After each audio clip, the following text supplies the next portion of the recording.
को बता रहे हैं। 23,000 वर्षों तक महाराज मनु ने ओम नमो भगवते वासुदेवाय का जप किया। इस 23,000 के बीच में ब्रह्मा विष्णु महेश बार बार आए कि वरदान मांग लो, वरदान मांग लो, पर महाराज मनु ने कहा कि हमें वरदान नहीं चाहिए, हमें बस भजन करने दीजिए। जब 23,000 वर्ष पूर्ण हो गए तो एक दिन आकाशवाणी होती है कि मांगो मांगो वर भई न भवानी और परम गंभीर कृपा मृत सानी मृतक जियावनी गिरा सुहाई और श्रवण रंध्र होई उरा जब आई। आकाशवाणी होती है मांग मांगो वर भई न भवानी, हे राजन वरदान मांगो, वरदान मांगो। महाराज मनु ने कहा कि हमें वरदान नहीं चाहिए। पूछा तो भगवान महाराज मनु ने कहा कि हमें तो दर्शन चाहिए। आवाज आई किस रूप में दर्शन चाहते हो? महाराज मनु ने कहा जो स्वरूप बस शिव मन माही जही कारण मुनि जतन कराही। आपका जो रूप शिव जी के हृदय में बसता है, जिसके लिए तमाम योगी ऋषि कई जन्मों तक प्रयत्न करते हैं, बस उसी रूप का दर्शन चाहता हूँ, अर्थात राम के रूप का। तो कहते हैं ना कि प्रबल प्रेम के पाले पढ़कर प्रभु को नियम बदलते देखा, अपना मान टले टल जाए पर जन का मान न टलते देखा। आज भक्त भक्ति किया है तो भगवान उसके बस में हो गए।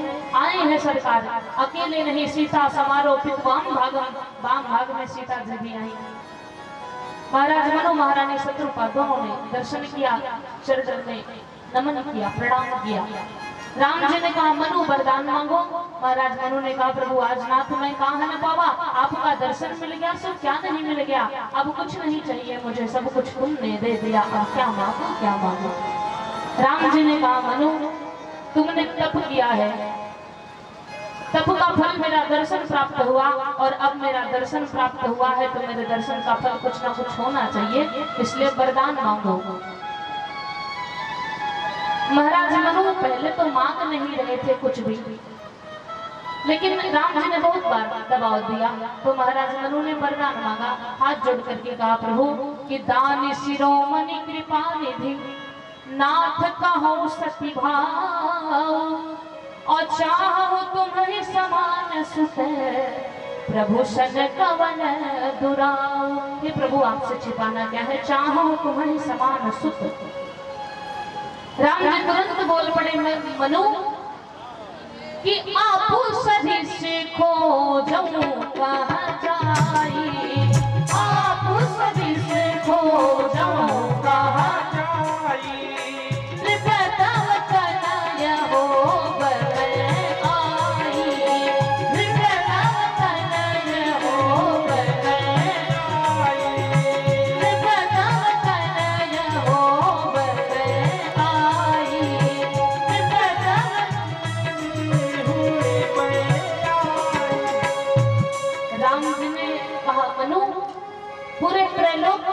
समान कोई दूसरा सुंदर नहीं है, आप सलिस खोजो कहाँ जाई, अपने समान ढूंढने कहाँ जाऊंगा, इसलिए नृप तब तनय हो मैं आई, इसलिए मैं स्वयं तुम्हारा पुत्र बन करके आऊंगा। महाराज मनु ने कहा प्रभु अभी तक तो बहुत बड़ी बड़ी बात कर रहे थे, जो मांगो सब देने को तैयार हो, जब मैंने मांग लिया तो आपके मन में बेईमानी बस गई।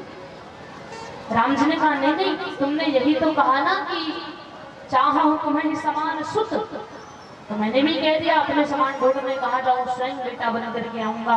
महाराज मनु ने कहा प्रभु मैंने एक नहीं दो बेटों का वरदान मांगा। पूछा वो कैसे?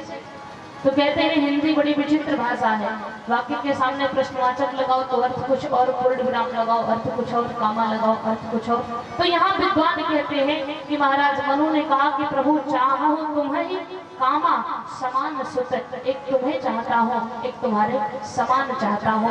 राम जी ने कहा मनु मैं तुम्हारी बात समझ नहीं पाया, इसलिए एक स्वयं आऊंगा, एक अपने समान लाऊंगा, और एक बार में बात नहीं समझ पाया इसलिए एक और लाऊंगा, एक उसके समान लाऊंगा। 4 बेटों का वरदान दे दिया। तो यही महाराज मनु दशरथ बन करके आए, यही महारानी शत्रुपा कौशल्या जी बन करके आई। राम जी ने 4 बेटों का वरदान दिया। राम भरत एकई अनुहारी, लखन सकहि सहसा नर नारी, और लखन शत्रु सूदन एक रूपा, नख सिखते सब अंग अनूपा। पूछा कुछ और, महाराज मनु ने कहा प्रभु कहीं ऐसा ना हो कि आप पुत्र बन करके आओ तो मैं आपको भगवान समझूं। नहीं, जिस प्रकार एक साधारण पिता अपने पुत्र को प्रेम करता है उसी प्रकार मैं आपको प्रेम करना चाहता हूँ। राम जी ने कहा तथास्तु, कुछ और। महाराज मनु ने कहा प्रभु जिस प्रकार एक मणिधारी सर्प का जीवन मणि के बिना संभव नहीं, एक मछली का जीवन जल के बिना संभव नहीं, ठीक उसी प्रकार मम जीवन तुम्हें अधीना, मेरा जीवन भी आप पर आश्रित हो। जिस समय आप मुझसे दूर होवे उस समय हमारे प्राण निकल जाएं, आप ऐसी कृपा करो। राम जी ने सर पे हाथ रख लिया। मनु क्या मांग लिया? अरे पुत्र वियोग में प्राण निकल जाए ये तो मोह है। महाराज मनु ने कहा प्रभु बस जो मांग लिया वो देना पड़ेगा। आपने ही कहा कि मोरे नहीं अदेय कुछ तो ही, ऐसा कुछ है नहीं जो मैं तुम्हें दे नहीं सकता। राम जी ने तथास्तु कहा। शत्रुपा जी से निवेदन किया कि आप मांगो। मैया शत्रुपा ने कहा प्रभु सोई सुख सोई गति सोई भगति सोई निज चरण सने हो, सोई विवेक सोई रहने प्रभु हमारी कृपा कर दे हो। सब कुछ वही मांग लिया। पुनः परमात्मा चले गए। कहते हैं कि मैं और मेरा यार एक ही बस्ती में बसते हैं, पर किस्मत की बात देखो दोनों मिलने को तरसते हैं और हर जगह मौजूद है पर नजर आता नहीं। कौन? वो परमात्मा हर जगह मौजूद है पर नजर आता नहीं, और योग साधन के बिना कोई उसे पाता नहीं। आज महाराज मनु महारानी शत्रुपा ने तप किया, साधना करी, ब्रह्म को प्राप्त कर लिया। ये राम जी के जन्म का चौथा कारण जो सबसे पावन और पुनीत कारण था। क्यों? क्योंकि जितने बाकी के 4 कारण हैं उनमें श्राप मिला है, लेकिन इस चौथे कारण में वरदान की प्राप्ति हुई है, इसलिए ये सबसे पावन और पुनीत कारण है। राम जी के जन्म का 5वां कारण बड़े ही कुछ शब्दों में राजा प्रताप भानु को सपरिवार ब्राह्मणों का श्राप मिला, तो वही प्रताप भानु रावण बनकर के आया, प्रताप भानु का भाई अधिवर्धन कुंभकर्ण बनकर के आया, और प्रताप भानु के राज्य का मंत्री धर्मरुचि विभीषण बनकर के आया।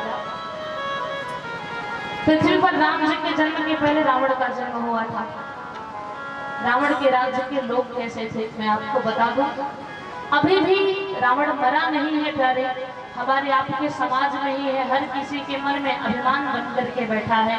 किसी शायर ने कहा कि कौन कहता है मर गया रावण, कौन कहता है मर गया रावण, अरे हमारे समाज में अभी जनाब जिंदा है।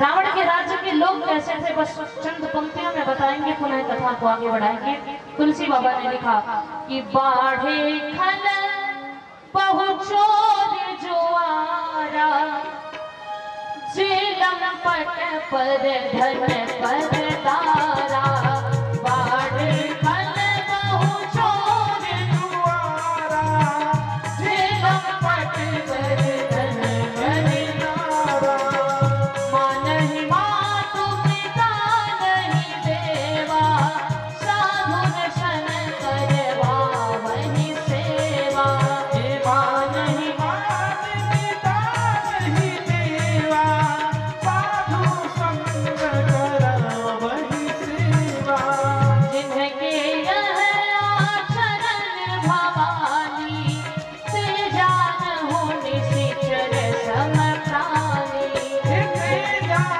हो निशिचर सम प्राणी, से जान हो निशिचर सम प्राणी। बोलिए राघवेंद्र सरकार की जय।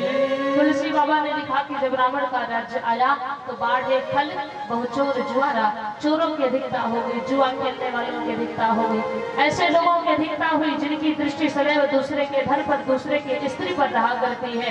कहा इतना ही नहीं, माँ नहीं मात पिता नहीं देवा, लोग देवी देवताओं को नहीं मानते, माता पिता का सम्मान नहीं करते, साधु सन करवा वही सेवा, साधु संतों से सेवा लेते हैं। शिव जी ने मैया पार्वती से कहा हे पार्वती, जिनके यह आचरण भवानी, ते जाना हो निश्चर सम प्राणी, जिनका ऐसा आचरण है वो मानव नहीं, मानव के रूप में दानव है। और जब पृथ्वी पर ऐसे लोगों की अधिकता हुई तो पृथ्वी मैया से यह रावण राज्य का भार सहन नहीं हुआ। पृथ्वी मैया एक गाय का रूप बना करके देवताओं के समाज में गई और निवेदन किया कि मेरे भार को हल्का करने का कोई उपाय किया जाए। तो आकाशवाणी के माध्यम से उन्हें आश्वासन मिला। आकाशवाणी होती है कि हे देवताओं, तुम सभी डरो मत, तुम्हारी लाग भरी हो नर वैसा, तुम्हारे हित के लिए जल्द ही मानव बन करके आऊंगा। अनशन सहित लेव अवतारा, हो ही दिन पर वंश उदारा, अपने अंशों के साथ आऊंगा। तब तक तुम सभी चल करके वृक्ष बंदर के रूप में हमारी प्रतीक्षा करो।